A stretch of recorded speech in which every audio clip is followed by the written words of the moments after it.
Okay, welcome all to Eat Well to Live Well live Q&A. We're really glad to have you here with us. I am going to offer some brief introductions and then some background about nutrition, about Work Well NYC, and then we will get to answering your questions.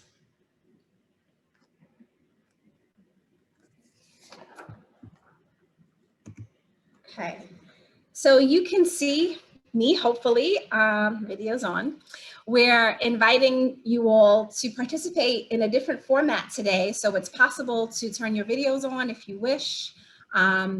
Please be sure to be muted. But if you want to share and be shared, you're invited to share your video as well. But if you would like to see me best, please turn on your speaker view. And this is Afia Bediako with Work Well NYC.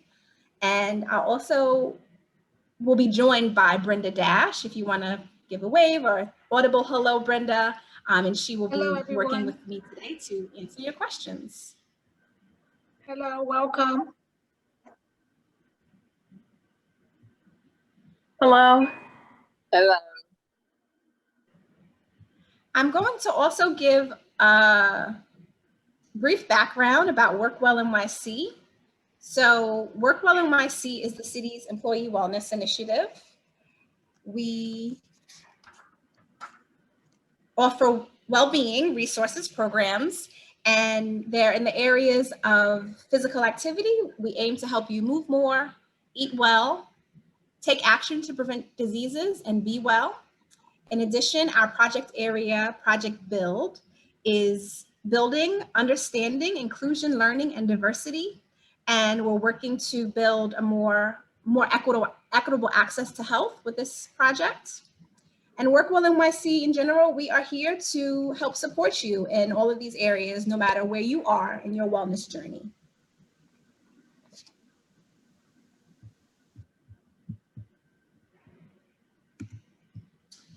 Today, we're going to offer, we're going to answer your questions, but the questions about how to build a healthy plate, how to eat well and enjoy what you eat, where to look for trusted nutrition information, and any of the questions that you are able to pose today, we will get to as many as we can. This session is not able to be recorded by individuals who are online, but we will record the session and offer it back to you later. So that was one question that I see came through in the chat. So that most definitely will happen.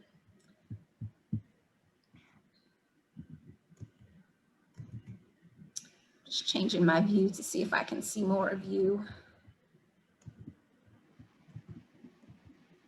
Okay. So I want to begin by offering a little bit of background about nutrition and healthy eating. And this is to address some common questions that we receive. So I will begin with that.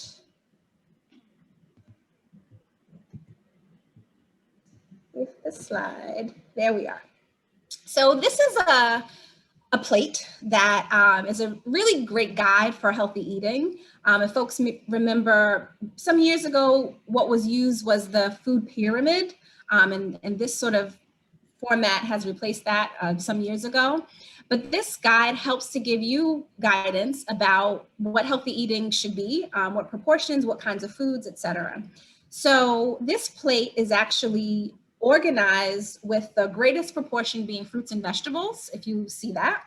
And anything counts as fruits and vegetables. We really want folks to lead with fruits and vegetables, and that being the highest proportion of the food that's consumed. Vegetables actually should take up a little bit more room than fruits, as you can see on the diagram. And it's super important to consume in this way. And lots of vegetables, lots of fruits can count. The aim is that they're less starchy or non-starchy vegetables. So, you know, we're not talking about potatoes and corn that's actually listed in the grain area. But that's the biggest proportion of what you should eat. And the idea is that they can be so many can be consumed. There's like a great wealth of the kinds of fruits and vegetables that can be consumed, in many ways they can be consumed. So get creative, try different things. That's like the biggest part of your plate should be filled with fruits and vegetables. The other parts of the plate should be whole grains and protein sources. Healthy protein is what's listed here. And this can mean a variety of things as shown. It can be lean animal-based protein sources. It can be vegetarian sources. It can be dairy-based sources. Legumes, nuts also count in this area. And in the whole grain or the grain area, the idea is that most of those grains are whole. We're talking about whole wheat, brown rice, what they call the ancient grains, things like millet and kamut and things like that. So these proportions might be different than you're accustomed to. So we're inviting people to reshape how they fill their plate, leading with fruits and vegetables, and having the other 2/4 being grains and whole grains mostly, and leaner animal meats and healthy protein sources. Also, I wanted to bring to your attention that when we're talking about filling this plate, it should be about a 9-inch plate. So one of the questions we received in advance was about weight management, and portion control is something that matters as it pertains to weight management. So we definitely want you to think about the size of the plate. You know, we're not talking about a platter per se. And these principles apply to every meal basically, and snacks as well, the kinds of things you should be leading with. Also shown here is water, your number one go-to source for hydration. So we don't include juices and sugar sweetened drinks or coffee drinks or any of those kinds of things. There's room for that sort of stuff within a healthy diet, but consume sparingly. So water should be your go-to source for hydration. Healthy oils is listed, but one area to pay attention to, there's lots of things that can be consumed that are oily or fat-based foods. Somebody asked about avocado just now, and avocado, yes, is listed in the fruit category. I think botanically speaking, because it has a seed in it, it's a fruit. But avocado is something that has great natural oil, and we can consume our oils within the foods we eat, or they can be added to our foods in the way that we cook the foods, or for flavor, that sort of thing. But this image here shows a little small pourer. It's not like we're beginning with the fats. They're added as a small, addition. And the kind of fat as well. We're not talking about bacon or lard or butter per se. To the extent possible, oils that are not sort of hard or saturated fats is the way to go. So this image gives a lot of guidance on that. And sweets are not listed here either, but same thing with sugar sweetened drinks, they should be consumed sparingly. Not avoided completely, but consumed in just a bit as a nice addition, but not an everyday thing. So I'll move on to another question that we got and just give you some information about the nutrition facts or the nutrition label. So we encourage people to consume food that is, found in its most natural state, but we will eat packaged foods, and it's good to get some guidance about sort of what to pay attention to when you're consuming packaged goods. So the nutrition facts give information about what's this proportion of things that are in the food. Also, they give the ingredients. So be mindful that usually the ingredients that are highest, so the first few that are written, are the ingredients that are most in the food according to weight. So paying attention to making sure that those first few ingredients are foods from the previous slide, things that you want to be consuming. And also pay attention to the percent daily value, so that 5 to 20% is where the items listed are within. So total fat, saturated fat, cholesterol, sodium, they fall within those, the 5 to 20% in the percent daily value. The last thing that I'll add to is a typical recommendation is less than 40 grams of sugar. This was a question that also came up. So this is something you can pay attention to on the nutrition label, and serving size as well. Because if a serving is 1 cup as listed here, but you consume the whole package, which might be 6 cups, then all of the percentages are sort of distorted based on how much you actually consumed, not what the serving size was. So we're talking a little bit about how we use food for energy, fuel, disease management. But food is for a lot of different reasons. We consume food for energy, for fuel, for diet, healthful diet for disease prevention, or maybe even healing. But food is also our heritage. It's fun, it tastes good, we enjoy it. It's connected to preferences that we have, to the environment that we live in, that we were brought up in. So I want to remind you all that healthful eating shouldn't be a chore. We can still fit in heritage and preference and enjoyment while we fuel and energize and prevent disease. So balance is super important. I wanted to make a few mentions to some of the questions that were asked in advance. There was a question about stress eating, and I'll address that here in just saying that we might eat for enjoyment, but eating for enjoyment isn't the only reason why we eat, or to manage stress. So it's important to use other strategies. So it's not just food. Food is not the only strategy that you're using to manage your stress. A great question was posed by someone in schools about embracing cultural foods as healthy and relevant, and I wanted to address that here too. That's totally the case. And the plate that we showed on the previous page, and the idea that, we're also advising you to consume sweets sparingly. Nothing's off the table ever. So, eating all kinds of foods is fine within whatever cultural pattern, whatever heritage you're from. It definitely can work. And if you follow the guidance of that plate, loads of kinds of foods can still fit in. So I just wanted to address that. And then lastly, there was a question about frozen meals. And I think that the nutrition fact slide gives good guidance about consuming frozen meals. So they're not off the table either, but just paying attention to certain percentages and certain content, certain additions that might be added to them, so that that you're still consuming things that are healthful without added ingredients that we don't want to have. So I'm going to offer just the guidelines by presentation today. So we are all joined with the opportunity to ask questions, but we invite people to put them in the chat.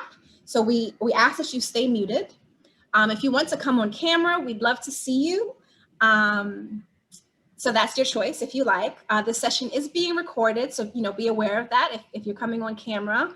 I wanted to also add, if people are putting anything in the chat, the responses that come from Brenda and myself are from Workwell NYC. Anything else that gets listed is from whoever, sort of offered it. So, know that, understand that. It's not necessarily from us if it comes up in the chat. And we want to also invite you to ask for a friend if you'd like, if the question is something that might be personal, you want to just pose it to the presenters or to the host, you can, instead of putting it open to everybody. But you could also ask for a friend, and then it's sort of, who knows who it's for anyway. So that's fine. I'm going to just change our view a bit so that you can see Brenda and myself a little bit more easily. And I'll take down these slides. So bear with me for a minute while oh, there Brenda is, okay. Spotlight.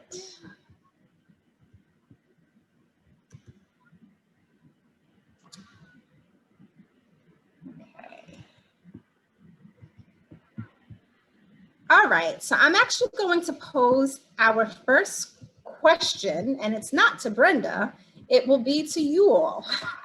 So, is my feedback audible? I feel like is there weird feedback, or is it okay? Okay. No, it's okay from my end. Sounds good. So I invite participants to actually just share in the chat what healthy eating strategies you're currently participating in or interested in participating in. And it will be just an invitation for us to get to know you a little bit more and, share and see sort of what you're already working on. And I'll answer the same question, and then I'll pose it to you, Brenda. So one of the strategies that I'm working on is drinking more water. and finding ways to do that, whether it's beginning with a glass or tracking how much I'm consuming. So that's my strategy. And Brenda, I'd love to hear, if you have any. Being a little bit more mindful when I'm eating and just enjoying the moment. A lot of time you feel so rushed, and I'm enjoying these moments where I'm just sitting down and enjoying the food that I've prepared or that I've purchased. So being more mindful about what I'm eating. Thank you, Brenda. I'm trying to figure out how to make an adjustment with the volume.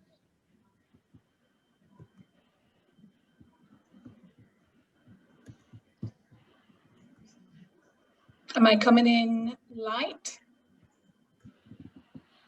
I'm just hearing a little bit of feedback, so I was trying to make that adjustment. I will aim to work around it. Okay, so I see a lot coming into the chat, and you all can share. Thank you for sharing. Green salad, more water, intermittent fasting.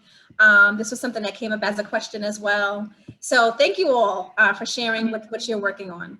So I'm going to pose the first question to Brenda that was received in advance, and it's about the Mediterranean diet and plant-based diet.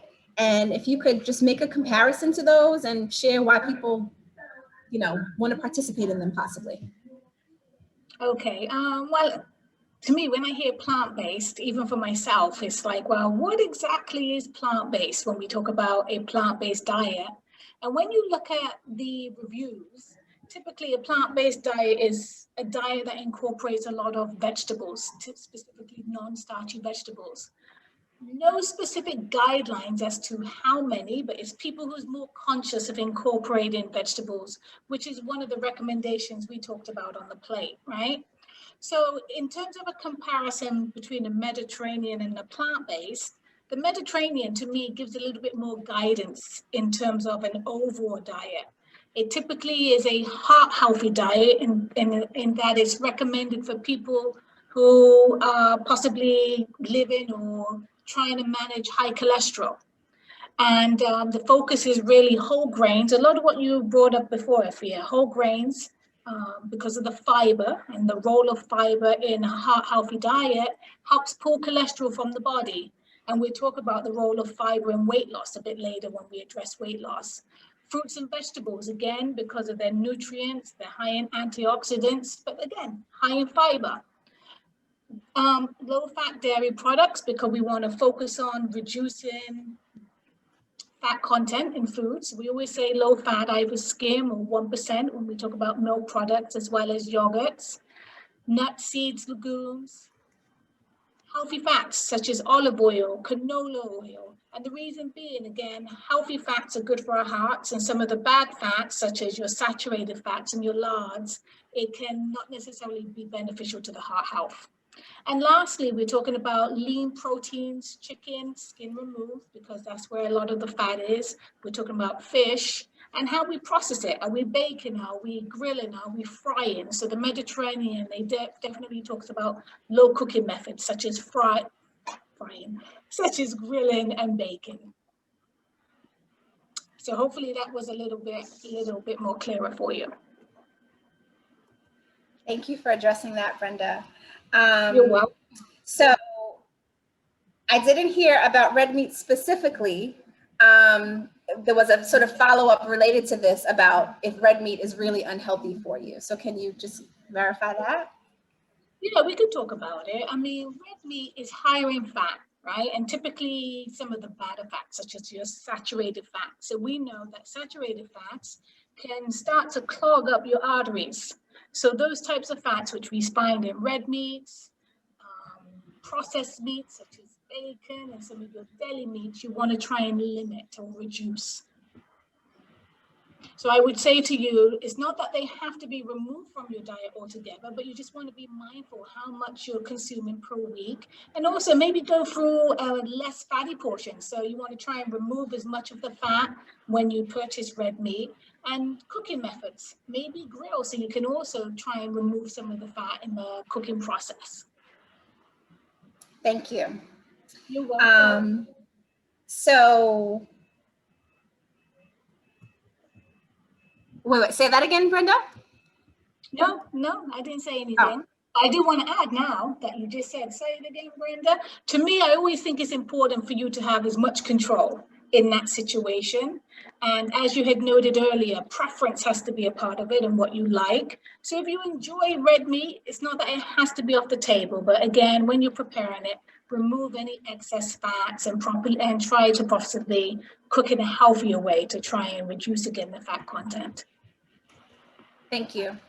So one of the questions that came through, actually several questions came through about weight management. So as you talked about trimming fat and eating in moderation, I wonder if you could speak to that a little bit. So, weight management is something that is of importance to many people. And when we are talking about nutrition, it sort of comes up because eating is one of the ways that, we're aware about managing weight. So the question specifically was about keeping cholesterol levels down and also about intermittent fasting and its utility.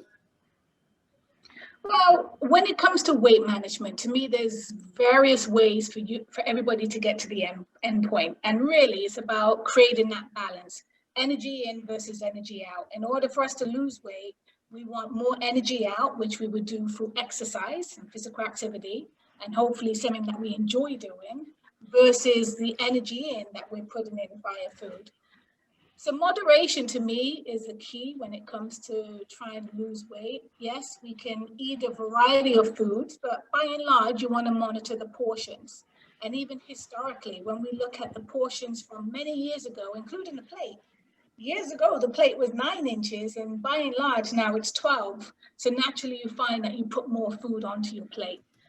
And in order for us to help monitor overall calories, less caloric foods, such as your non-starchy vegetables. A lot of people don't realize that it takes 3 servings. I always have my food around me. 3 servings of non-starchy vegetables to equal 1 serving of a starchy item, such as rice or bread or a serving of pasta. So when you look at the plate, that's one of the reasons why the plate is almost half full for non-starchy vegetables or vegetable choices, because you can eat a lot of them without them necessarily being high in calories. And as I had shared earlier, not only are vegetables low in calories, the fiber content is so high, and fiber is so important for many things, such as if you're trying to lose weight, you want to stay full for a longer period of time. And when we eat foods that are high in fiber, it takes a long time to go through our body, so we stay satisfied and don't necessarily feel the urge to snack on items. For people who have high cholesterol, fiber helps pull cholesterol from the body, which again is one of those things that we want. And even for people living with diabetes, fiber helps limit or helps control the post-meal blood sugar rise. So it has so many benefits in terms of our overall health that I say, try and get to that minimum, which is recommended around 28 grams, which means we do need to try and eat non-starchy vegetables and fruits on a consistent basis. So I'm just going to repeat that. 28 grams of fiber is the recommendation. So coming back to the food label, I also want to make sure the people you answered several questions about reducing cholesterol. Fiber is helpful for. People asked about weight management, which it seems like being full and focusing on the vegetables is helpful in that area. In addition to someone asked about fiber. So you answered all those questions. So thank you for that. And the intermittent fasting, you want to address that a little bit? Well, it seems to be one of those new methods that people are applying to try for weight loss. And for some people, they're successful on it. Intermittent fasting means that you're typically not eating for a period of 12. Some people even go to 16 hours per day. And for a majority of us, we don't eat during the night. So we're fasting a little bit, right? But if we typically have our last meal earlier, meaning maybe 6 or 7, and we don't eat breakfast till a bit later on in the morning, the belief is that your body's glycogen levels or glucose levels are greatly diminished. And as a result, you're forcing your body to use fat as a main energy source. And as a result, people are seeing reductions in weight. However, for some people, intermittent fasting may not necessarily work for them, because when you think about it, you do have to be mindful of how much you eat when it comes to that next meal. And for a lot of people, when they go for long periods of time without eating, they find that they often overeat for that next meal. So again, I do find that it's what works for you even when it comes to weight loss. But the key is being mindful of food choices. As I always say to people, I can lose weight on it if I'm just eating a 500-calorie cookie, but it may not necessarily be a healthy item, right? So the goal is to eat a balanced, varied diet. I'm coming back to the slide that spoke about the different reasons that we consume, you know, so we want to enjoy it too, but it should be healthy for you. So the 500-calorie cookie, you know, wouldn't meet both of those things. Exactly. And also coming back to your strategy on mindfulness, you know, so that mindfulness and control, there are things that we can control. So sort of empowering people to take their own reins and making adjustments based on what's the best fit for the individual. There was a question just coming back to fiber and fiber pulling iron from the blood. Is that a concern? We want to have the 28 grams. We want to eat a lot of fruits and vegetables and whole grains. Is there a risk with the fiber? I've never heard of the fiber pulling iron from the body. Now, for some people who may not necessarily be consuming a lot of fiber, if they start eating an overabundance, they may have stomach upset in terms of, you know, gassiness, depends on what types of foods that they're consuming. But I've never heard of fiber pulling iron from the body. So yeah, maybe I'm not sure where the information came from. It was a question that was pulled up in the chat. Maybe you know, if there's a source that was learned from, verifying the source and asking more there to clarify. Something else that came up in the chat was about meal prep.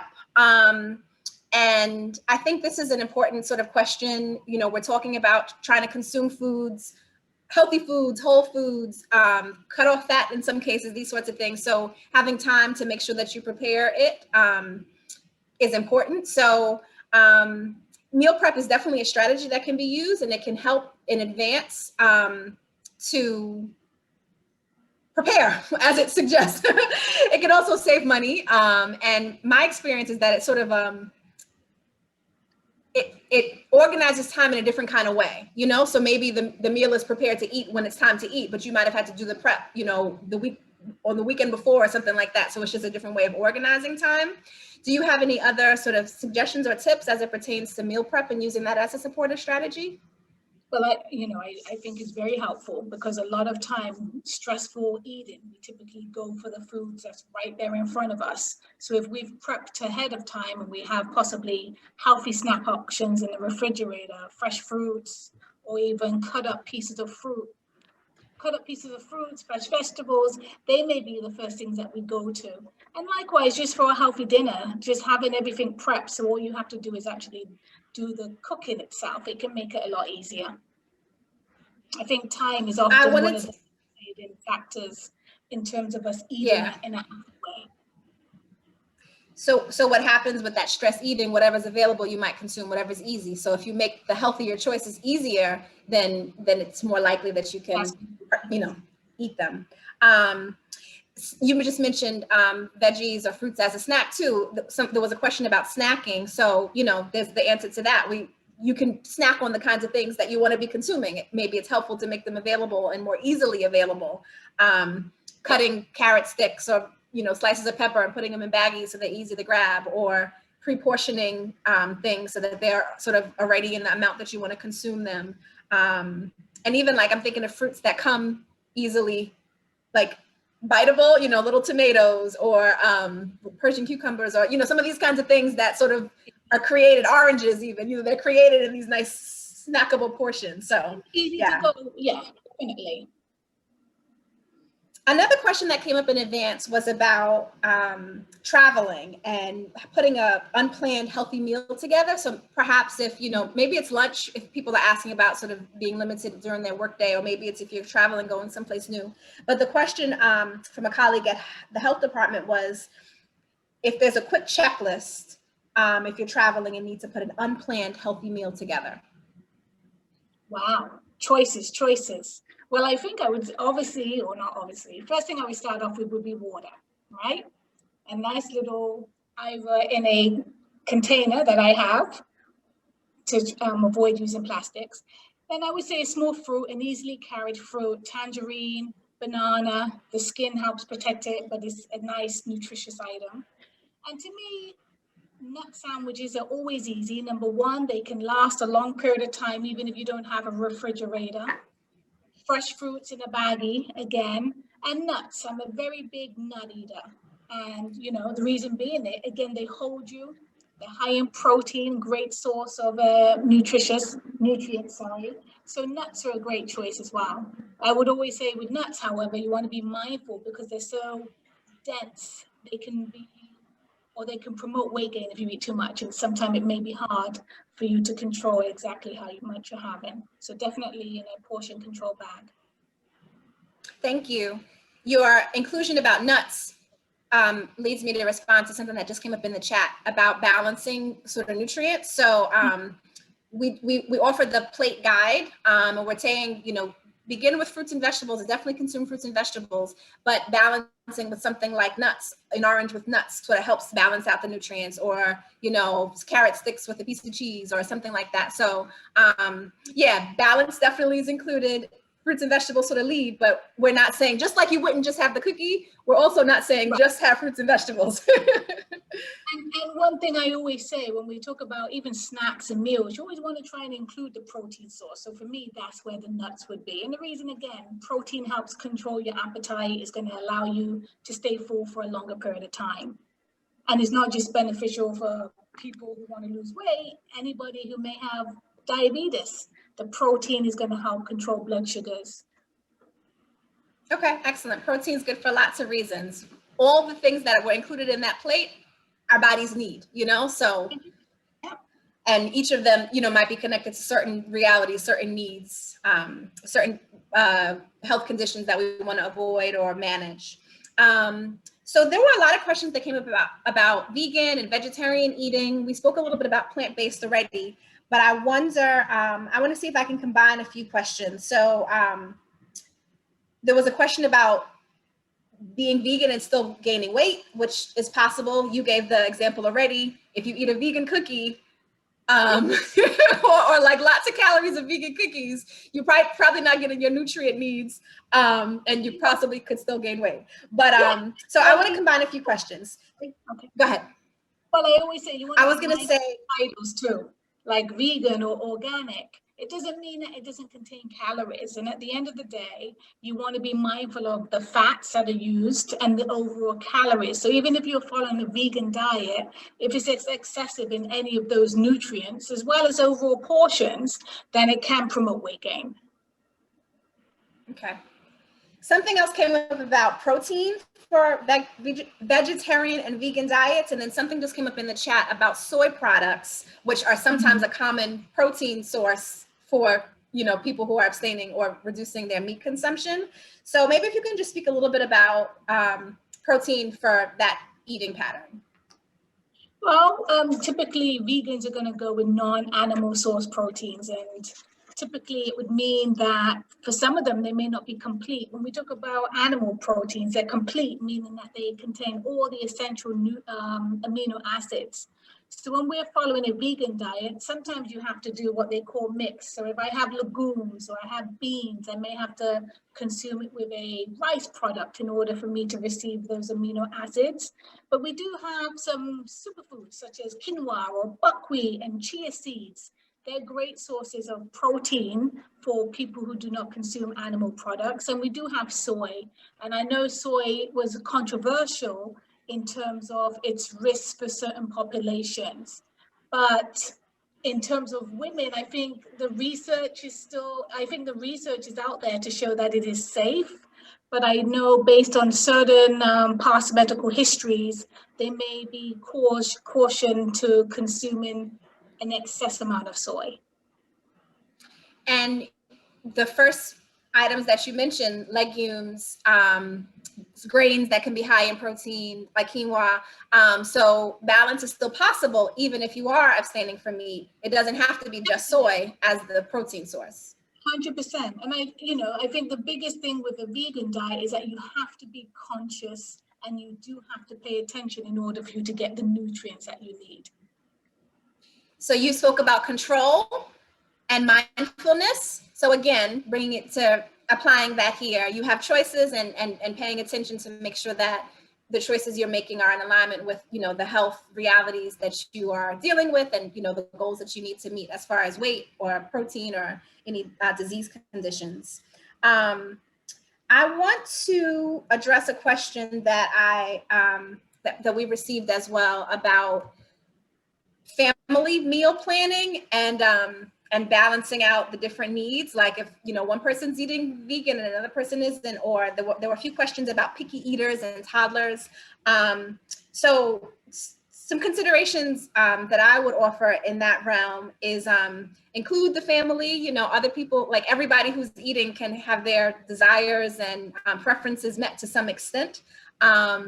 For who we might label picky eaters, whether adults or children, consider encouraging them, making plentiful options available and encouraging people to consume them. It doesn't have to be one item. It can be, lots of them that might be offered, and repeating that over time because there's so many different choices that exist. So, it doesn't have to be one specific food type. The question specifically asked about eating white rice only. Eating one thing only in any case is not the way that we want to consume. So the diversity in the diet is important. So if families are modeling for younger ones, what a healthful diet looks like, one meal hopefully should be prepared and, different items that fit into those different groups should be available. And with repetition, with encouragement, with cooking in a variety of ways, variety of items, hopefully that can sort of balance things out so that, the diet isn't too restrictive, but different options that still fit into the healthy plate can be considered. And maybe the meal prep would help with that too. I was going to say, in allowing children or a picky eater to be a part of the preparation, the mindfulness of it, maybe taking them to the supermarket and letting them pick a vegetable that they've never tried before. And as a family, you enjoy this experience together, and also allowing picky eaters to be a part of the process of preparing, because I think if this is your creation, you'll be more in depth to trying it. Totally. Go ahead. I was just gonna say I've had personal experiences with that. When somebody has their hands in, it's harder to be so picky. And even that labeling, I know before we spoke about control and mindfulness, I think it's important to be encouraged, but not sort of like define anybody into any box that, because we should be discerning, we should be discriminating, so yeah. There was another question about rice and which brown rice, or which rice is best. Let me look for the question specifically. Can you talk about rice? Is brown rice the best? So yeah, let's talk about that. Well, many years ago, I worked with a diabetes educator, and anytime she used to speak to the population that we worked with, she always used to say, don't eat white products, only eat brown products. And I used to be, and I say that because at the end of the day, it's so important for you to eat the foods that you enjoy. Now, what I always believe in is showing you the pros and the cons of both ways, right? So in terms of rice, it's a healthy item. It's a foundation or a fundamental item for many cultures. So I would never say rice is necessarily bad, but what I would say to you is brown rice has more fiber content. And we talked earlier about fiber and its beneficial roles, and the recommendation, which is around 28 grams. And it's hard to get 28 grams of fiber in per day unless you're incorporating whole grain products into your diet in addition to your fruits and vegetables. So that's one of the benefits of consuming the brown rice over the white. Now, when we talk about living with certain health conditions, such as diabetes, the goal typically is to eat foods that are going to be digested at a slower rate. And as I had shared earlier, when foods contain fiber, it just takes a longer period of time to go through your body. And as a result, it enables you to have better control over your blood sugars. And we can't forget about weight loss. It also helps hold your appetite so you don't find that you're looking for food in between your major meals as often. So again, the hopefully- fiber. Yeah. There was a question by a colleague at City Hall about cutting down on carbs and also diabetes and blood sugar. So I heard you give a response just now regarding slowing down the blood sugar spikes with fiber or whole grains as opposed to more processed like white rice. 100%, as well as the inclusion of protein. Including protein, and not only in your major meals, as well as snacks. So, for example, if I'm going to have bread, maybe I'm going to include peanut butter with the bread, which is a protein source. Still can have my bread, but I'm adding a layer of protein to help create a balanced meal that's going to slow down. I'm trying to think, do I have, even if I have rice, maybe I can include beans, which again is a protein source. This serving may be a bit bigger than I would want you to have, however, so we would want to monitor portions as well.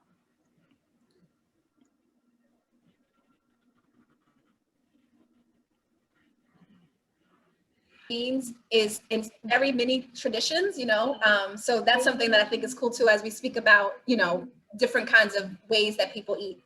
And peanut butter was asked about in the chat as well, and you just suggested it with bread. So I think that we should say, yes, peanut butter is a healthy food, but maybe we want to talk about portions.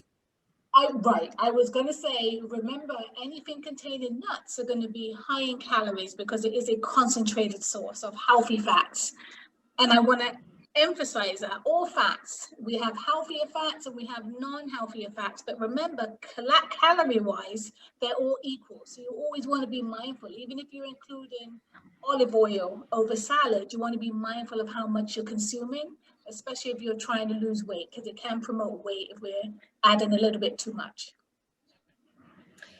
Thank you. That turns us well into a question that was asked about meal tracking and also portion control. So I'll attempt to answer a bit about tracking. We can track in loads of ways.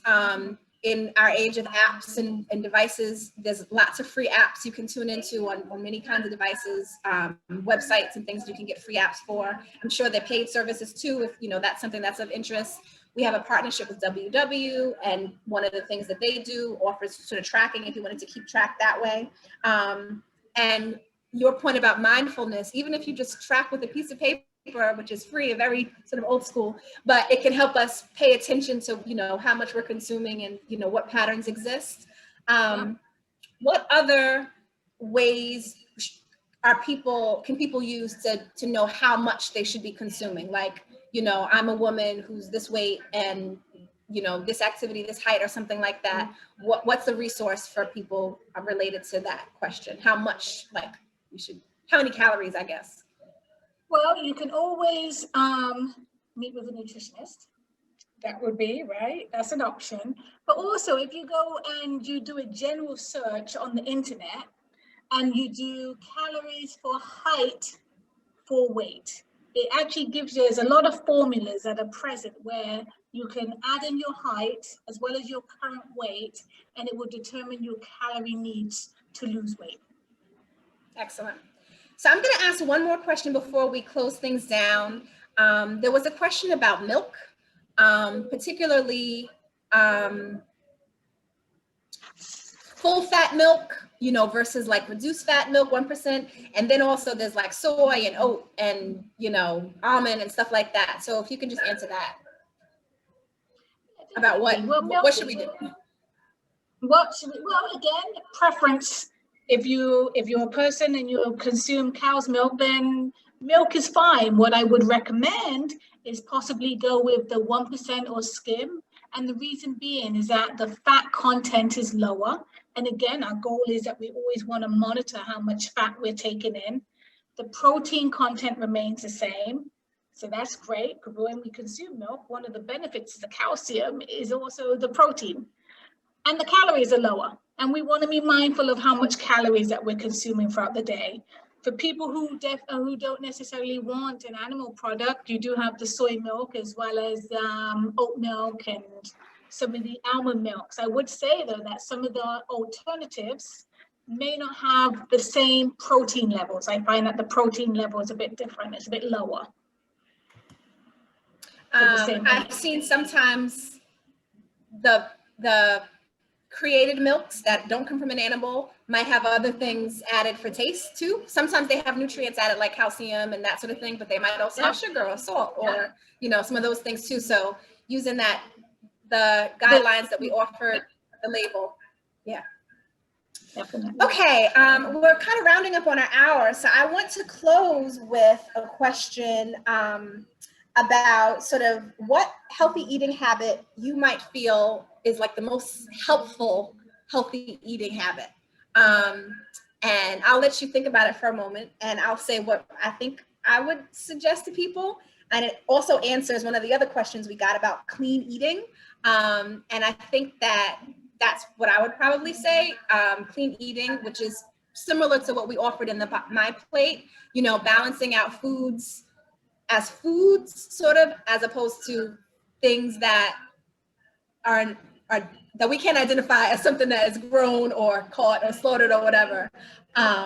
So that would be the tip that I'd offer. And Brenda, I'll ask you, what eating habit do you find is most helpful? I'm gonna take two if that's okay. One is going to be portion control. I always think it's important to be aware of portions. And two would be keeping control. A lot of times I say that we don't have control over a lot of what's going on in our lives. So why give away control when we can have control over the foods that we're eating or how they're prepared? So being a little bit more in control over what you're eating. Thank you for that, Brenda. I'm going to just bring us back to, thank you participants as well. Thank you for being here with us. I think there were a few questions that came through in the chat that we might not have been able to address, and that there probably were some questions that came in advance that we might not have been able to address fully, but I'm hopeful that you still got a general, got lots of your questions answered, and we'll put our contact information if there are follow-ups still. So I'm going to just bring our presentation back up for a moment and offer you a few sort of what's up and coming, and then we'll close the presentation. So let me just bring back our PowerPoint.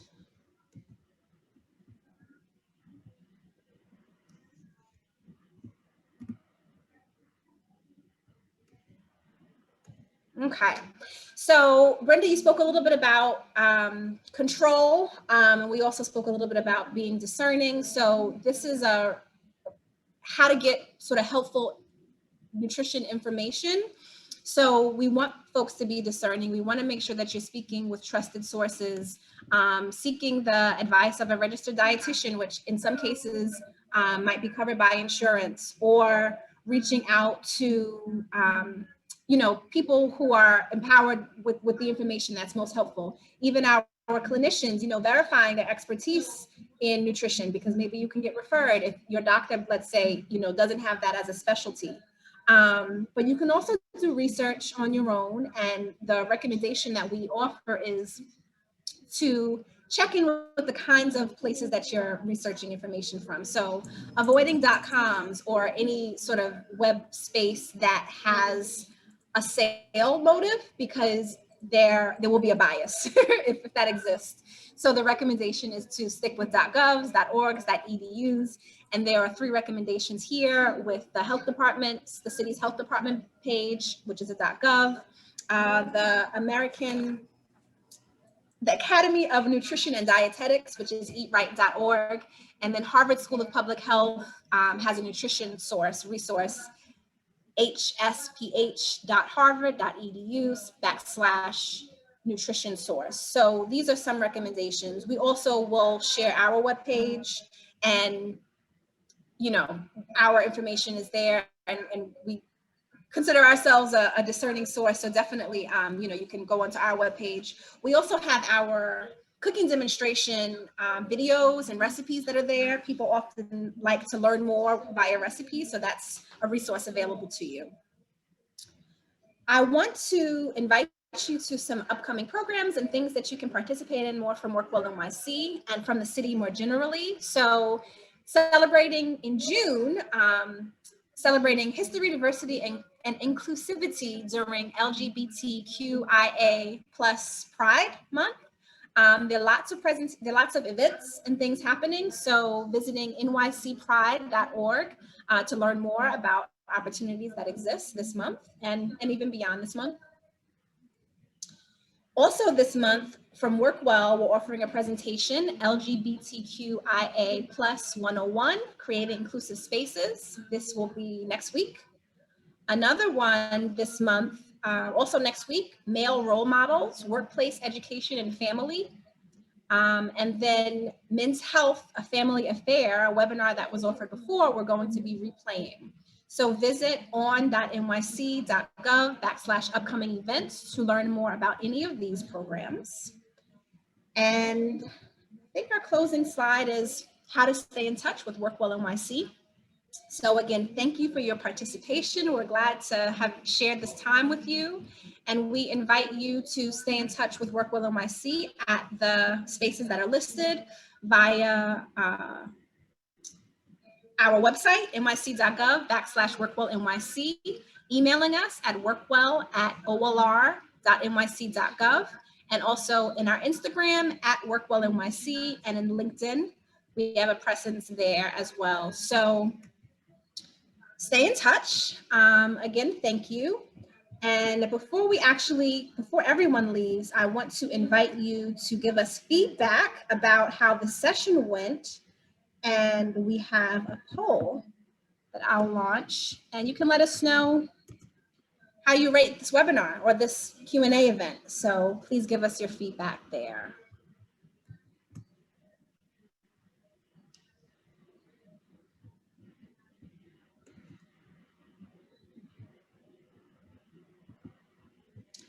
And thank you. I'll assess all of your responses, and then we'll bring the session to a close. So thanks again, and we look forward to being with you again soon.